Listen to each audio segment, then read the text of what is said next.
baqataa meeqa jira karakkate nama as keessatti miidhamee nama as keessatti harki irraa muramee as keessatti caphee hafe meeqa jira.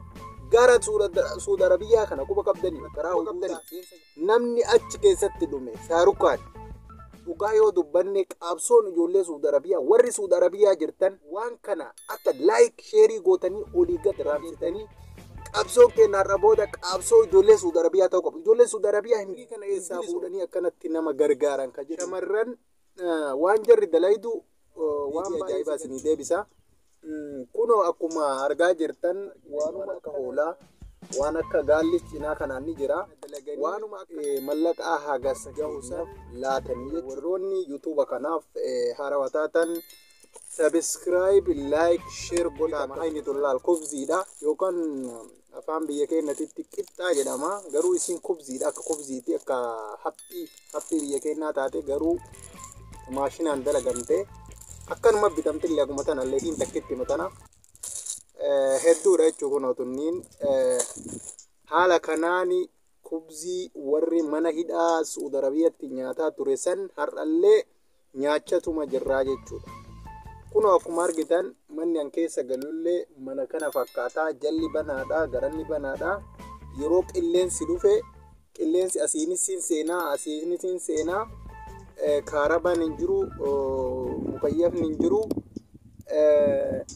Jireenyi keenya jireenya warra maaliif guyyaa har'aa kana maaliif kana haasoite jechuun keessan ni mala. Jireenya ijoollee Suudii isin argisiisu fi warri biyyoota garaagaraa ijoollee Suudiitti qoosaa jirtaniif jechuudha. Warra akka Suudii ijoollee Suudiitti qoosaa jirtan nan beeka ijoollee hedduu jechuudha. Warri biyyoota isinitti tole sillee rabbi sii fedhee bakka san si kaa'e jaras rabbitu fedhee fi bakka kana kaa'e malee ofiitirraa bakka kana hin dhufne jechuudha obboleeyyan tiyya. Inna warri akkasii sun nuyi irra caalatti ijoolleen Suudi Arabiyaa masgiida ijaaruun beekamanii Oromoo gargaaruun beekamaa, miskiina gargaaruun beekamaa, ustaazota gargaaruun beekamaa. Waa kamirrattuu jechuu akkuma dheengadda ustaazotaaf makiinaa bitan akkasuma masgiida ijaaran birrii gurguddaa yeroo addunyaa tana keessa Oromoo addunyaa tana keessa jirtu keessa namni hedduminaan mallaqa walitti qabu ijoollee Suudi Arabiyaati. Maal dalagatanii birrii kana eessaa fuudhanii akkanatti nama gargaaran ka jedhu deebii ajaa'ibaa isinii deebisa. Kunoo akkuma argaa jirtan waanuma akkana kanaaf argitanii waan akka hoolaa waan akka gaallis cinaa kanaan ni jira. Waanuma akkanaa kana dalaganii mallaqaa hagas gahusan ummata keenyaaf laatanii jechuudha. Inna warri Oromoo taatee ijoollee Suudi Arabiyaa yookaan shamarris jechuun waan jarri dalaydu shamarran waan jarri dalaydu waan baay'ee si gaddisiisadha. Maalin yoo jette rakkoo hundaa baasullee ni ulfaata garuu har'a isinii baasa. Rakkoon an baasuu hedduu rakkoo shamarranii kushiinaa Arabaa keessa deemtee kophaa ofii mana Arabaa keessa deemtee tumamaa gidirfamaa gudeedamaa argitanii kaa gudeedamaa yoo jedhu waan maletti nan fudhatina. Manni tokko ijoolleen Suudi Arabiyaa akkasuma arabnillee araba hamaa bira jira, araba gaarii jira, araba badaa jira. Araba badaa bira yoo dhayte rakkoon isii qunnamu rakkoo garagaraati. Kana ta'uu akka hin hubattaniif jechuudha. Kanaaf immoo wanni isaan dalagatan namni akka shamarran Suudii biyyoota Arabaa keessa jiran keessattuu Suudi Arabiyaa keessa jiran ummata masgiida fi ummata miskiina gargaaruun beekame hin jira jedhallee hin yaadu inullee hin yaadu jechuudha. Kuni kan na jechisiise haqa isaaniitu na jechisiise osoo hinaaffaa fi osoo wareedhaaf hin ta'in jechuudha. Wallaahi dhugaa isinitti hima. Dhiiras yoo ta'e gaala eegee re'ee eegee quunca'ee harki isaa quunca'ee gurraachate amma bifa kiyya kana yoo na laaltan asirratti akkana gurraachadha. Gurraachinni kiyya kun waan na wajji uumame isinitti fakkaate moo maal jechuudha? Warri waa'ee akkasii yaaddan ummata kanaafuu qarqaarsa barbaada. Manni Suudi Arabiyaatu mataa isaatu qarqaarsa barbaada. Dhugaa yoo isin hime qarqaaramuu barbaada, qarqaarsa barbaada jechuudha. Sababa kana ta'eef ijoolleen biyya garaagaraa teettanii biyya isinitti tole ijoollee Suudii bar as keessa teettee abaa'oo qarqaarti. Nama abaa'oo mallaqa achitti bar Anaa miti bar jaalmarroon dubbate seenaa jira. Seenaa ijoollee Suudi Arabiyaa. Seenaa ijoollee Suudi Arabiyaa marroo qofa beeka dhugaa yoo isiniin. Namni beeku hin jiru haga ammaatitti Jawaar Muhammaduun beeku dhugaa an Jawaar jaallataa tureemi. An Jawaar deeggaraa tureemi. Nama keessaa gammallee lubbuu qabuuf hin qabu. Garuu guyyaa qajeelee ijoollee Suudi Arabiyaa kanaaf afaan sila akka jaraa malutti dubbatee hin beeku yoo dhugaa isinitti dubbate. Kana waan ta'e nuti qoosha qabnu haga arganne nyaannee amma wanni faxaruuf deemu waan tana. Asiin kufsii tana. Asiin bishaan na bira jira. Asiin ammoo shaayidha. Kuni waan qabnurraa argitee walitti bulbulannee akka hin duune akka hin jiraannee nyaannee jiraataa jirraa jechuudha. Kanaafuu warroonni ijoollee Suudi Arabiyaatitti qoosa garagaraa qoosaa jirtan har'a booda qabsoo miti humnallee walitti gadi yaanaa jechuudha. Kanaafuu warri akkasii please be careful.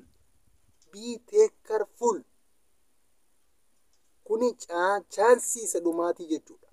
Qoosa hin feenu ijoollee Suudi Arabiyaa rakkataadha nuti. Nuhuyyuu nama isin nama itti tolee haala gaariin itti tolee waan garagaraa binna yookaan makiinaa binna yookaan xayyaara binna waan garagaraa jettan nuufuu nama nuu bitu dhabne ijoollee Suudi Arabiyaa osoo makiinaa qabaattee biyya kana maal goote biyya rakkattuu tana. Bar osoo namnummaan tokko Ameerikarraa ispoonsara ta'ee fi ijoollee Suudi Arabiyaa tana takka takkaan guurte. Garee jira, garee Arsii, garee Afran Qalloo, garee garagaraatu jira. Gareen kunniin osoo walitti guure ijoollee rakkataa kanniin xalabatuu hin danda'u gara Ameerikaa. Kana maaf wal somne? Ispoonsara namaa ta'a yoo jedhanii isinitti bilbilan, ispoonsarri isin namaa taatan ispoonsara arrabaa namaa ta'uu malee ispoonsara dhugaa namaan taatan. Ispoonsara bar rakkataa meeqa jira ka rakkate. Nama as keessatti miidhamee, nama as keessatti luuyti cabte, nama as keessatti harki irraa muramee akkaan maleetti as keessatti ta'e as keessatti caphee hafe meeqa jira. Gara Suudi Arabiyaa kana quba qabdanii karaa huduudaa seensa Yaman irratti quba qabdanii namni achi keessatti dhume Shaarukaan. Dhugaa yoo dubbanne qabsoon ijoollee Suudi Arabiyaa warri Suudi Arabiyaa jirtan waan kana akka like sheerii gootanii olii gad raamsitanii bakka hundaan geettanii qabsoon keenyarra booda qabsoo ijoollee Suudi Arabiyaa ta'uu qabu. Ijoollee Suudi Arabiyaa hin bilisoomne. Mootummaa kanaan wal ta'ee nu bilisoomsuu qaba biyya kanaaf.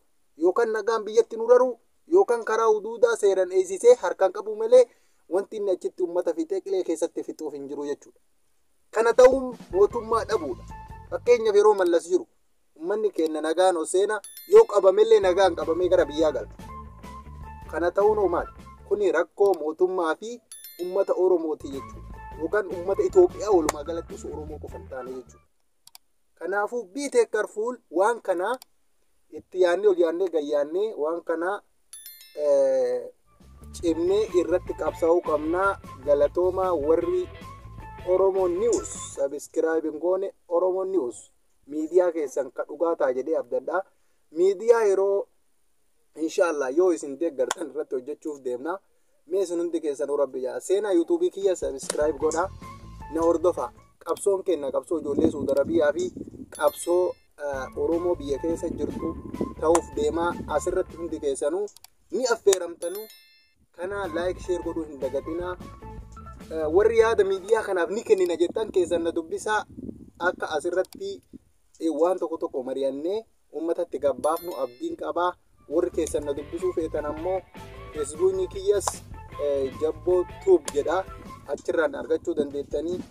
Akkasuma ammoo karaa TikTokaatiin argachuu dandeettanii Jabboo Tube jedha TikTokni kiyya. As jalattis ammoo koomantii naa keessanii keessan na dubbisi yoo jettan ani dhufee keessan isin dubbisee isin qunnamuu danda'a. Galatoo